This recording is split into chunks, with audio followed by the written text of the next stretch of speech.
ஏற்கனவே முத்தலாக்கில் கை வச்சாங்க, இன்றைக்கி வக்ஃபு சட்டத்திலையும் கை வச்சுருக்காங்க. இந்த வக்ஃபுங்கிறது என்ன? முஸ்லீம் பெரியோர்கள், முன்னோர்கள், ஆட்சியாளர்கள் இவங்கெல்லாம் அந்த மக்களினுடைய நலனுக்காக, அந்த மக்களினுடைய நம்பிக்கையை மேலும் வலுப்படுத்துவதற்காக, மத வழிபாடுகளுக்காக மனமுவந்து கொடுத்த கொடை. நிலமாக கொடுத்துருப்பாங்க, நகையாக கொடுத்துருப்பாங்க, பணமாக கொடுத்துருப்பாங்க. முஸ்லீம் லீக் போல், முஸ்லீம் முன்னேற்ற கழகம் போல் ஒரு முஸ்லீம் அமைப்பு கிடையாது. அது அரசாங்கத்தினுடைய ஒரு பாடி. அது வக்ஃபு வாரியம் என்பது. இது புரியாமலேயே எல்லாரும் வக்ஃபு வாரியம் எடுத்துகிட்டு போயிடும், வக்ஃபு வாரியம் எடுத்துகிட்டு போயிடுச்சு அப்படின்னு பேசிக்கிட்டு இருக்காங்க. எப்படி இந்து சமய அறநிலையத்துறை என்று அரசாங்கத்தின் சார்பில் சமய விவகாரங்களை, அந்த நிலங்களை ரெகுலேட் பண்ணுறதுக்கு, அதை கண்காணிப்பதற்கு, அதை கட்டுப்படுத்துவதற்கு என்று ஒரு அரசு அமைப்பு இருக்கிறதோ அது போலவே வக்ஃப் போர்டு சேர்மனை நியமிக்கிறது யார்? தமிழ்நாடு அரசு. வக்ஃப் போர்டு உறுப்பினர்களை நியமிக்கிறது யார்? தமிழ்நாடு அரசு. 2 நாடாளுமன்ற உறுப்பினர்கள், 2 சட்டமன்ற உறுப்பினர்கள், 2 சமூக ஆர்வலர்கள், 2 முத்தவல்லிகள். ஒட்டுமொத்த பள்ளிவாசல்களுக்கான அந்த அமைப்பை நடத்தக்கூடியவங்க, அந்த பள்ளிவாசல்களுடைய நிர்வாகிகள் தமிழ்நாடு முழுவதும் இருப்பாங்கல்ல, அவங்களுக்கு தேர்தல் நடத்தி அந்த தேர்தலிருந்து 2 பேர் வருவாங்க. போகிற வர இடத்தையெல்லாம் இது எங்கள் இடம் தான் அப்படின்னு எடுத்துக்க முடியுமா? என்ன லாஜிக் இருக்குது பேசுகிறதுக்கு? ஆனால் எவ்வளோ தைரியமாக பாஜக பொய் சொல்லுது. அவங்க சொல்லிட்டா அந்த வக்ஃபு இடம் ஆகிடும். அது எப்படி ஆகும்? அப்போது இப்படி ஒரு நிலைமையில் ரெஜிஸ்டர் ஆஃபீஸுக்கு போகிறாங்க. இப்போ விற்கணும்னு போனாங்க, என்ன ஆகும்? விற்க முடியாது. வாங்கணும்னு வர்றாங்க, என்ன ஆகும்? வாங்க முடியாது. அதில் இப்போ ஒரு சர்வே எண் வக்ஃபுன்னு அறிவிக்கப்பட்டுருச்சுன்னா அதில் வக்ஃபு இருக்கும், வக்ஃபு லேண்ட் இருக்கும். இப்போ அரசாங்கம் என்ன பண்ணுது? அது என்ன வக்ஃப் போர்டில் வாங்குறது, கலெக்டர் ஆஃபீஸில் போய் வாங்கிக்க அப்படின்னு இப்போ சட்டத்தை திருத்துறாங்க.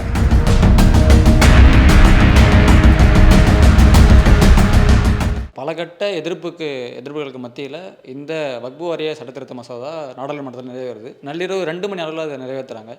இந்த விஷயத்தில் பாஜக அரசு ரொம்ப தீவிரம் காட்டுறதுக்கு காரணம் என்ன சார் பார்க்குறேன்? இல்லை, இந்த விஷயத்தில் மட்டும் இல்லை, அவங்க எந்த விஷயத்தில் இந்திய இஸ்லாமியர்களை விட்டு வைத்தார்கள் அப்படிங்கிற கேள்வி இருக்குது.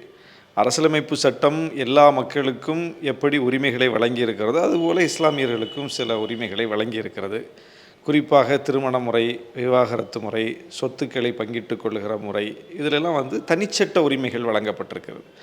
இந்த தனிச்சட்ட உரிமைகள் முஸ்லீம்களுக்கு மட்டும்தான் இருக்கா அப்படின்னு பார்த்தா இல்லை. இந்துக்களுக்கும் தனிச்சட்டங்கள் இருக்கிறது, கிறிஸ்தவர்களுக்கு இருக்கிறது, சீக்கியர்களுக்கு இருக்கிறது. இன்னும் சொல்லப்போனால் சீக்கியர்களுக்கு பொதுச்சட்ட உரிமையே இருக்குது. நீங்களும் நானும் டர்பன் வச்சுக்கிட்டு சீருடை பணியாளராக வர முடியாது. ஆனால் அவங்க சீருடை பணியாளராக வர முடியும், அரசு அதிகாரிகளாக வர முடியும், அந்த மத அடையாளத்தோடையே அவங்க இடம்பெற முடியும் அதிலெல்லாம். அப்போ அது பொதுச்சட்ட உரிமை. பொதுச்சட்ட உரிமையே அந்த மக்களினுடைய நம்பிக்கைகளுக்கு மதிப்பளித்து வழங்கி இருக்கக்கூடிய ஒரு மாண்புக்குரிய சட்டம் நம்முடைய சட்டம். அப்படி இருக்கும்போது முஸ்லீம்களுக்கு பொதுச்சட்ட உரிமைகள்லாம் இல்லை, தனிச்சட்ட உரிமை. தனிச்சட்ட உரிமைன்னா ஒரு முஸ்லீமுக்கும் இடையிலான உறவு முறை, ஒரு முஸ்லீமுக்கும் இடையிலான கொடுக்கல் வாங்கல் முறை, இதில் தான். அதாவது இந்த நம்முடைய வக்ஃபு சட்டமெல்லாம் அப்படி தான் வருது. அப்படி இருக்கும்போது அதில் போய் குறிவைத்து கை வைப்பதாகத்தான் ஏற்கனவே முத்தலாக்கில் கை வச்சாங்க, இன்றைக்கி வக்ஃபு சட்டத்திலையும் கை வச்சுருக்காங்க. இந்த வக்ஃபுங்கிறது என்ன? முஸ்லீம் பெரியோர்கள், முன்னோர்கள், ஆட்சியாளர்கள் இவங்கெல்லாம் அந்த மக்களினுடைய நலனுக்காக, அந்த மக்களினுடைய நம்பிக்கையை மேலும் வலுப்படுத்துவதற்காக, மத வழிபாடுகளுக்காக மனமுவந்து கொடுத்த கொடை.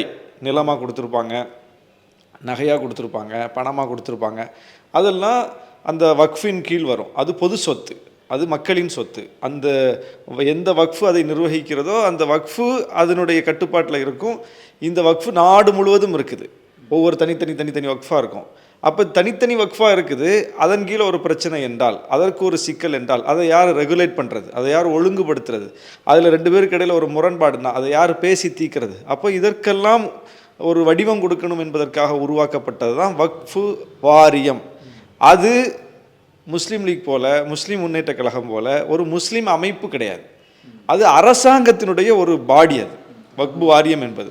இது புரியாமலேயே எல்லாரும் வக்ஃபு வாரியம் எடுத்துகிட்டு போயிடும், வக்ஃபு வாரியம் எடுத்துகிட்டு போயிடுச்சு அப்படின்னு பேசிக்கிட்டு இருக்காங்க. எப்படி இந்து சமய அறநிலையத்துறை என்று அரசாங்கத்தின் சார்பில் சமய விவகாரங்களை, அந்த நிலங்களை ரெகுலேட் பண்ணுறதுக்கு, அதை கண்காணிப்பதற்கு, அதை கட்டுப்படுத்துவதற்கு என்று ஒரு அரசு அமைப்பு இருக்கிறதோ அது போலவே பிற்படுத்தப்பட்டோர் நலத்துறை, சிறுபான்மை நலத்துறைன்னு அரசில் ஒரு துறை இருக்கு இல்லையா, ஒரு அமைச்சகம் இருக்கு இல்லையா, அந்த அமைச்சகத்தின் கீழ் அந்த துறையின் கீழ் வரக்கூடியது தான் வக்பு வாரியம். இப்போ தமிழ்நாடு வக்பு வாரியம் தமிழ்நாடு பிற்படுத்தப்பட்டோர் நலத்துறையின் கீழ், சிறுபான்மையினர் நலத்துறையின் கீழ் வரக்கூடிய ஒரு அமைப்பு. இதுக்கு சிஇஓ யார், முதன்மை செயல் அலுவலர் யாருன்னா தரேஷ் அகமது ஐஏஎஸ் இருக்கார் இல்லையா, செக்ரட்டரியேட்டில் இன்னும் பல்வேறு பணிகளில் இருக்கார் இல்லையா, அவர் தான் இதனுடைய சிஇஓ இருக்கார் வக்போர்டுக்கு. வக்போர்டு சேர்மனை நியமிக்கிறது யார், தமிழ்நாடு அரசு. வக்போர்டு உறுப்பினர்களை நியமிக்கிறது யார், தமிழ்நாடு அரசு. 2 நாடாளுமன்ற உறுப்பினர்கள், 2 சட்டமன்ற உறுப்பினர்கள், 2 சமூக ஆர்வலர்கள், 2 முத்தவல்லிகள். ஒட்டுமொத்த பள்ளிவாசல்களுக்கான அந்த அமைப்பை நடத்தக்கூடியவங்க, அந்த பள்ளிவாசல்களுடைய நிர்வாகிகள் தமிழ்நாடு முழுவதும் இருப்பாங்கல்ல, அவங்களுக்கு தேர்தல் நடத்தி அந்த தேர்தலிருந்து 2 பேர் வருவாங்க. ஏன்னா அவங்களுடைய பிரச்சனைகளை அந்த மன்றத்தில் பேசுறதுக்கு 2 பேர் வேணுங்கிறதுக்காக அப்படி உருவாக்கப்பட்ட ஒரு ஐஏஎஸ் அதிகாரி அதில் உறுப்பினராக இருப்பார், ஒரு சமூக ஆர்வலர் இருப்பார், 2 சட்ட அறிஞர்கள் இருப்பாங்க. இப்படி ஒரு 12 பேர் கொண்ட ஒரு நிர்வாக அமைப்பு. இது முழுக்க முழுக்க அரசாங்கம் நியமிப்பது. அரசாங்கம் தான் பணியாளர்களை நியமிக்கும். டிஎன்பிஎஸ்சி மூலமாக தான், தமிழ்நாடு தேர்வாணையம் மூலமாகத்தான் வக்பு வாரியத்திற்கு ஊழியர்கள் நியமிக்கப்படுறாங்க. யாருமே இதில் வந்து தனிப்பட்ட ஒரு முடிவை எடுக்க முடியாது. அப்போ முழுக்க முழுக்க அரசின் கட்டுப்பாட்டில் இருக்கக்கூடிய ஒரு அமைப்பு நினச்சதெல்லாம் செஞ்சிட முடியுமா, சட்ட மீறல் செஞ்சிட முடியுமா, போகிற வர இடத்தையெல்லாம் இது எங்கள் இடம் தான் அப்படின்னு எடுத்துக்க முடியுமா? என்ன லாஜிக் இருக்குது பேசுகிறதுக்கு? ஆனால் எவ்வளோ தைரியமாக பாஜக பொய் சொல்லுது. அவங்க சொல்லிட்டா அந்த வக்ஃபு இடம் ஆகிடும். அது எப்படி ஆகும்? அதாவது அறிவுள்ளவங்க சிந்திப்பாங்கல்ல, அது எப்படி ஆகும்?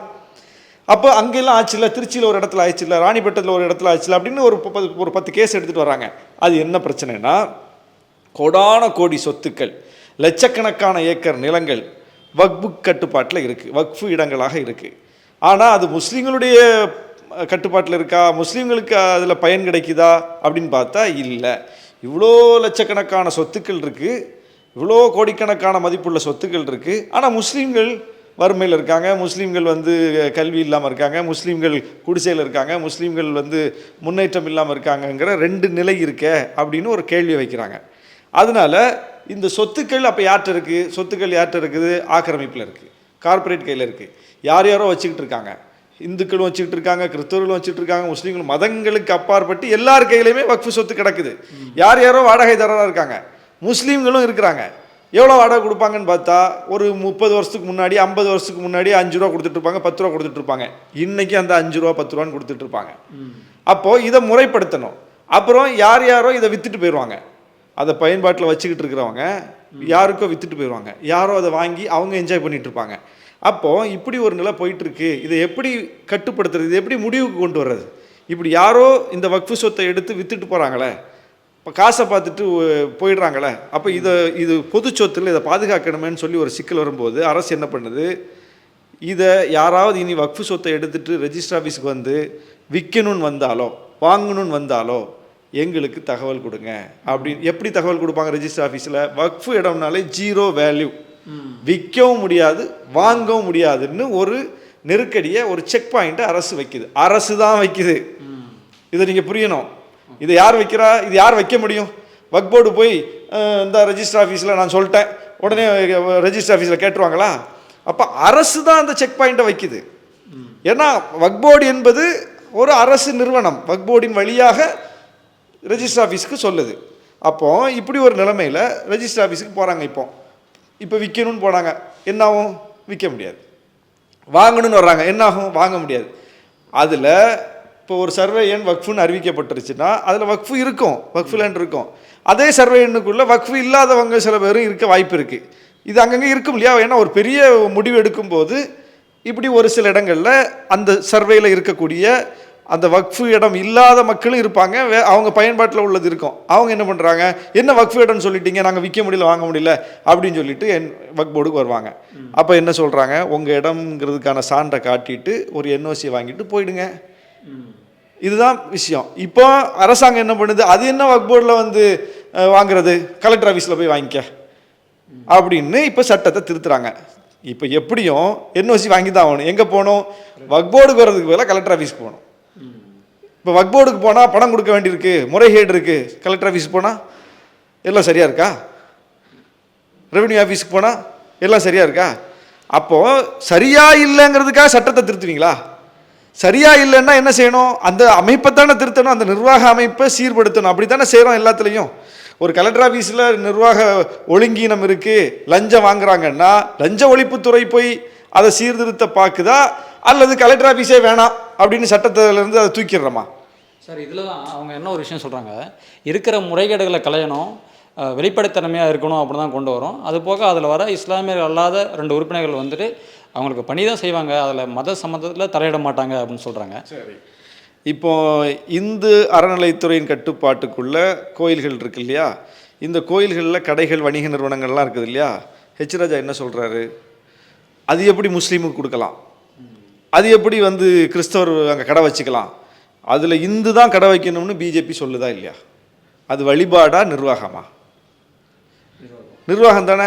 அப்போது ஒரு வணிக நிறுவனம் அவன் வாடகை கொடுக்க போகிறான், நடத்த போகிறான், யாராக இருந்தால் என்ன என்ன அங்கே இருக்கக்கூடிய இந்துவும் வாடகை கொடுத்தா தான் கடை நடத்த முடியும், இஸ்லாமியரும் வாடகை கொடுத்தா தானே கடை நடத்த முடியும். வாடகை கொடுக்கலன்னா கடையை காலி பண்ண சொல்லிடுவாங்கல்ல. அப்போ எல்லாருக்கும் பொதுவான ஒரு விஷயம் தானே. அப்போது அந்த வாடகை கொடுக்கலன்னா முஸ்லீமாக இருந்தால் என்ன, இந்துவாக இருந்தால் என்ன, கிறிஸ்தவராக இருந்தால் என்ன, யாராக இருந்தால் என்ன, கடவுள் மறுப்பாளராக இருந்தால் என்ன, அந்த இடத்துல கடை நடத்துகிறவர் வாடகை கொடுக்கலன்னா அவரை காலி பண்ணணும். ஆனால் முஸ்லீம் என்பதுக்காக காலி பண்ணணுங்கிறாங்க. நீங்கள் வாடகை கொடுக்கலன்னா காலி பண்ணணும்னு சொன்னால் அது சரி. ஆனால் ஹெச் ராஜாவும் பிஜேபி என்ன சொல்கிறாங்க, ஒரு இந்து வணிக வளாகத்துக்குள்ள, ஒரு கோயிலுக்கு சொந்தமான வணிக வளாகத்துக்குள்ள எப்படி முஸ்லீம் கடை நடத்தலாம் அப்படின்னு கேட்குறாங்க. ஒரு கடை நடத்துவதற்கே கூடாதுங்கிறவங்க இங்கே நாட்டாமா பண்ணுறதுக்கே, நிர்வாகம் பண்ணுறதுக்கே நாங்கள் தான் வருவோம்னு ஆளை கொண்டு வந்து நுழைக்க பார்க்குறாங்க. இது அநீதமாக இல்லையா? அங்கே ஒரு சட்டம்னா அதே சட்டம் தானே இங்கே வரணும். இந்த அறநிலைத்துறை எப்படி இருக்கலாம் அப்படின்னு கேட்குறவங்க, இந்த அறநிலையத்துறையே வேண்டான்னு சொல்கிறவங்க இங்கே வக்ஃப் வாரியத்தையே முழுக்க அரசாங்கம் எடுத்துக்குங்கிறாங்க. வக்ஃபையே நாங்கள் தான் கட்டுப்படுத்துவோங்கிறாங்க. அப்போது நீங்கள் இந்த அறநிலைத்துறை எப்படியோ அப்படி தான் வக்ஃப் வாரியமும் செயல்படுது. வக்ஃப் வாரியம் ஒரு தனி ஒரு முஸ்லீம் அமைப்பு கிடையாது. முதல்ல அந்த புரிதலே இங்கே யாருக்கும் இல்லை.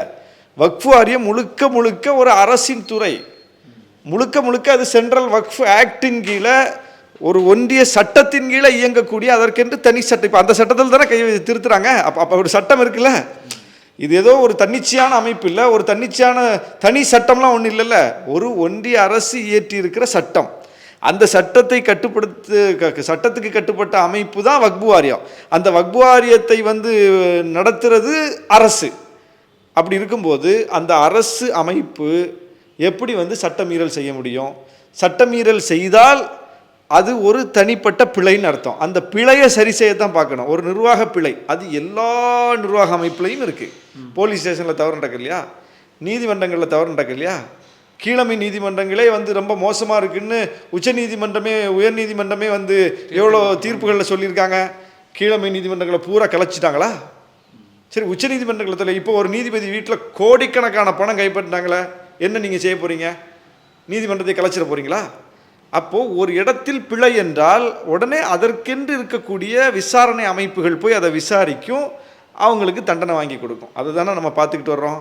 அப்போ வக்ஃப் போர்டில் முறைகேடு என்றால் என்ன செய்யணும்? விசாரணை அமைப்புகள் போய் விசாரிக்கணும், அதை களைய பார்க்கணும். அதை விட்டுட்டு சட்டத்தையே திருத்தினா, அதில் யாருக்கும் இல்லாத வழிமுறைகளை கொண்டு இங்கே புகுத்துனா அது முறையானதில்லை. அப்போ முழுக்க முழுக்க ஒரு இடத்துல இப்போ ஒரு இந்து அறநிலையத்துறை இன்னைக்கு கோயில் இடங்கள் எல்லாம் மீட்டுட்டாங்கன்னு சொல்கிறோம், ஆக்கிரமிப்பில் இருந்து மீட்கிறாங்க, அப்படி தானே? அப்போது ஒரு நிலம் ஆக்கிரமிப்பில் இருக்குது, முறைகேடாக இருக்குது, அந்த நோக்கத்துக்கு பயன்படாமல் இருக்குன்னா இடத்த மீட்டு இந்த அறநிலைத்துறைக்கும் அந்த கோயிலுக்கும் கீழே ஒப்படைக்கிறோமா, அரசாங்கம் எடுத்துகிட்டு போயிடுதா? கோயில்களை தானே ஒப்படைக்கிறோம். இப்போ சேகர்பாபு சொல்கிறாருல, இவ்வளோ சொத்துக்கள் மீட்கப்பட்டிருக்குன்னு, மீட்டு தமிழ்நாடு அரசு எடுத்துக்கிச்சா, அந்தந்த கோயிலுக்கு அதை ஒப்படைச்சிருச்சா? இப்போ வக்ஃபு சொத்து என்ன ஆக போகுது? அரசு எடுத்துக்க போகுது. எவ்வளவு பெரிய ஒரு தப்பான விஷயம். அதுக்கு என்ன சொல்கிறாங்க? இராணுவத்துக்கு அடுத்து, ரயில்வேக்கு அடுத்து வக்ஃபுக்கு இவ்வளோ இடமா அப்படிங்கிறாங்க. அது எப்படி தெரியும் உங்களுக்கு? இவ்வளோ இருக்குது வக்ஃபுக்கு இடம் எப்படி தெரியும்? கணக்கிடப்பட்டதுனால தெரியுது. இந்தியா முழுவதும் இருக்கிற கோயில் சொத்துக்கள் கணக்கிடப்பட்டுருச்சா? உங்கள்கிட்ட பட்டியல் இருக்கா? எண்ணிக்கை தெரியுமா? தெரியாது. அப்படி தெரிஞ்சால் அது எத்தனை மடங்கு இதை விட பெருசாக இருக்கும். அப்போது ரயில்வேயை விட, இராணுவத்தை விட கோயிலுக்கு இவ்வளோ சொத்து இருக்கலாமான்னு கேட்பீங்களா? என்ன லாஜிக் இருக்குது? அப்போ முழுக்க முழுக்க வன்மத்தின் அடிப்படையிலும் காழ்ப்பின் அடிப்படையிலும் கொண்டு வரப்பட்டிருக்கிற ஒரு சட்டம். இது சட்டப்படியான சட்டமே கிடையாது.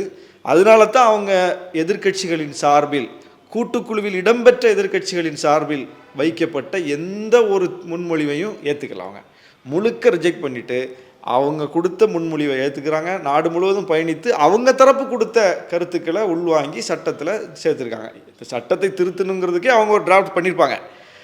அது போக நாடு முழுவதும் பயணித்தது எதுக்குன்னா அவங்க தரப்பில் இன்னும் கூடுதலான தகவலை கேட்குறது. நம்ம என்ன நினச்சோம், எல்லா தரப்பு கருத்தையும் கேட்குறாங்க, ஜனநாயகமாக வந்திருக்காங்கன்னு நினச்சி நாமளும் பேப்பரை நீட்டிகிட்டு வந்திருக்கிறோம். ஆனால் அதை தூக்கி குப்பையில் போட்டுட்டு அவங்க இந்த நாடு முழுவதும் பயணம் பண்ணது கூட ஒரு எதேச்சதிகாரமான சூழ்ச்சியான நடவடிக்கை என்பது இன்றைக்கி தெரிஞ்சு போச்சு. அப்போ ஜனநாயகத்துக்கு மருந்துக்கு கூட இடம் கொடுக்காம முழுக்க முழுக்க அராஜகமான முறையில் ஒரு சட்டத்தை ஏற்றிருக்காங்க. சட்டப்படி இதை எதிர்கொள்வோம்.